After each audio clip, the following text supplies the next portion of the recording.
పద్మశ్రీ ఘంటసాల ఆలపించినటువంటి భగవద్గీతపై 175 మంది కళాకారులతో రూపొందించినటువంటి నృత్య రూపకాన్ని ప్రతి ఒక్కరూ తిలకించాలని ఘంటసాల కోడలు పార్వతీ రవి ఘంటసాల కోరారు. ఇక కాకినాడ బాలా త్రిపుర సుందరి అమ్మవారి ఆలయ సెంటర్లో గల పద్మశ్రీ ఘంటసాల విగ్రహాన్ని ఆయన కోడలు పార్వతీ రవి ఘంటసాల సందర్శించారు. కాకినాడ సంగీత విద్వాంస సభ నిర్వహిస్తున్నటువంటి సంక్రాంతి సంగీత నృత్యోత్సవాల్లో పాల్గొనేందుకు విచ్చేసినటువంటి పార్వతీ రవి ఘంటసాల కళాపీఠం అల్లూరి సీతారామరాజు స్మారక కళావేదిక ఏర్పాటు చేసినటువంటి ఘంటసాల వెంకటేశ్వరరావు విగ్రహానికి పుష్పాంజలి ఘటించి నివాళులు అర్పించారు.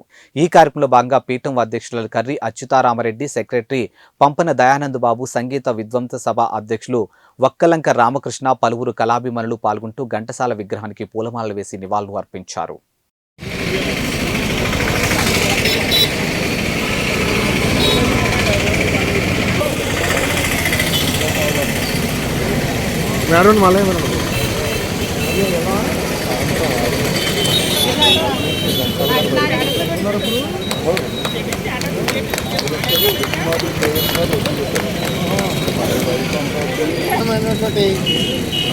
ఈ కార్యక్రమం ముఖ్యంగా ఘంటసాల గారి కుటుంబ సభ్యులు వారిలో గతంలో ఆ యొక్క రత్నకుమార్ గారిని, కృష్ణకుమార్ గారిని వీళ్ళందరినీ కూడా విగ్రహావిష్కరణకి మధ్యలో ఆహ్వానిస్తూనే ఉన్నాం.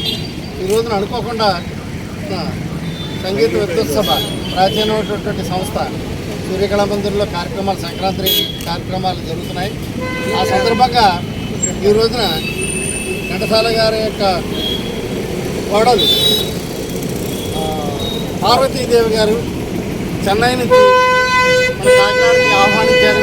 విద్వత్సభ వారు మన రామకృష్ణ గారు, వక్కలంక రామకృష్ణ గారు, వారి మిత్రులు అంతా కూడా మరొకసారి ఆహ్వానించినందుకు సంస్థలకు ధన్యవాదాలు తెలియజేసుకుంటూ ఈ రోజున ఈ పార్వతీదేవి గారు ఇక్కడికి వచ్చి వారి యొక్క మామగారికి పూలమాలను సమర్పించడం అనేది మనందరూ చాలా ఆనందపడవలసినటువంటి విషయం.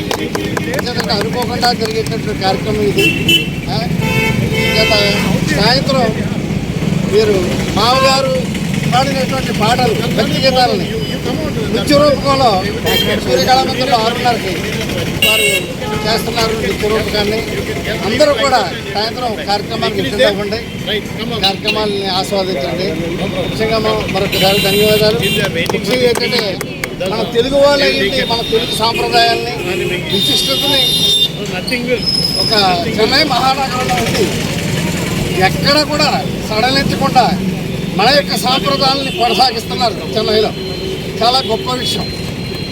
అలాగే మావయ్య గారు గతించిన తర్వాత 50 సంవత్సరాలు పైబడినా ఆయన యొక్క వారసత్వాన్ని, ఆయన యొక్క స్ఫూర్తిని, ఆయన యొక్క కీర్తిని దేశ విదేశాల్లో, భారతదేశంలో మొత్తానికి వాళ్ళ ఫ్యామిలీ తరఫున ఈ యొక్క పార్వతీదేవి గారు చేస్తూ మావయ్య గారిని కీర్తిని ఇంకా తిరుగుడుపు చేస్తున్నారు. అదేవిధంగా బాలసుబ్రహ్మణ్యం గారు, ఇలా పెద్ద పెద్ద గాయకులు అందరి యొక్క ప్రశంసలు పొందినటువంటి పార్వతీదేవి గారు వారి యొక్క అభిరుచిని ఘంటసాల గారి యొక్క ఫ్యామిలీలో ప్రజెంట్ ఇంకెవరూ లేరు, పార్వతీదేవి గారు తప్ప. మా కీర్తనలా కొనసాగిస్తున్నారు కుటుంబం తరఫున.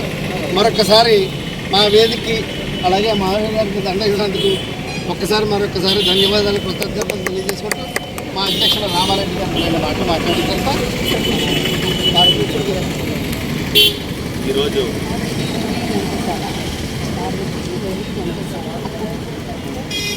ఈరోజు మన కాకినాడ నగరానికి సూర్యకళా మందిర్లో జరిగే ఈ విద్వత్ కార్యక్రమానికి ఇచ్చేసినటువంటి పార్వతీ రవి ఘంటసాల గారికి మా యొక్క అల్లూరి సీతారామరాజు కళావేదిక తరపున ముఖ్యంగా ధన్యవాదాలు, కృతజ్ఞతలు తెలియజేసుకుంటున్నాను.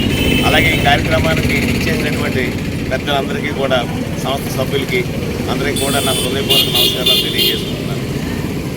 ఇప్పుడు ఈ కార్యక్రమం ఈరోజు కాకినాడ వచ్చిన సందర్భంగా మన సంస్థ నిర్మించిన ఘంటసాల గారి విగ్రహానికి పూలమాలలో అలంకరణ చేసినందుకు ప్రత్యేకంగా ధన్యవాదాలు తెలియజేసుకుంటూ సాయంత్రం మీరు ప్రోగ్రాంకి అందరూ కూడా సూర్యకళా మందిరం చేయవలసిందిగా పూర్తి ప్రార్థిస్తూ సెలవు తీసుకున్నాం. జై హింద్. ఘంటసాల గారు పెద్దలకి నమస్కారం. ముందు ఇక్కడ కాకినాడలో ప్రోగ్రాం చేయాలని చాలా సంవత్సరాలు ఒక కోరిక ఇవాళ జరుగుతుంది. అది అన్నమయ్య గారు కీర్తనలకి, మా మామయ్య గారు కీర్తనలకి నృత్య రూపం.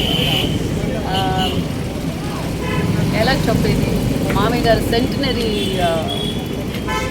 శత జయంతికి 3 చోట్ల చేశాము. అది గవర్నమెంట్ చేయమన్నారు నన్ను.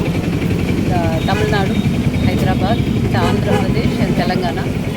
తర్వాత మామయ్య గారి పాటలు 10 సంవత్సరాలుగా నృత్య రూపంలో మా బిడ్డలందరూ, చెన్నై బిడ్డలు అందరూ నృత్య రూపంలో ఆడుకుంటారు.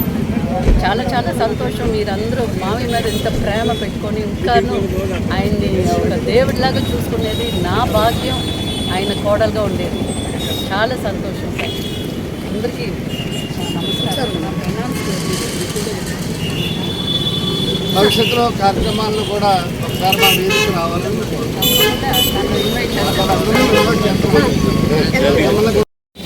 త్యాగరాజ గారి పాటలు, అన్నమాచారి పాటలు అందరూ పాడుతున్నారు, ఆడుతున్నారు.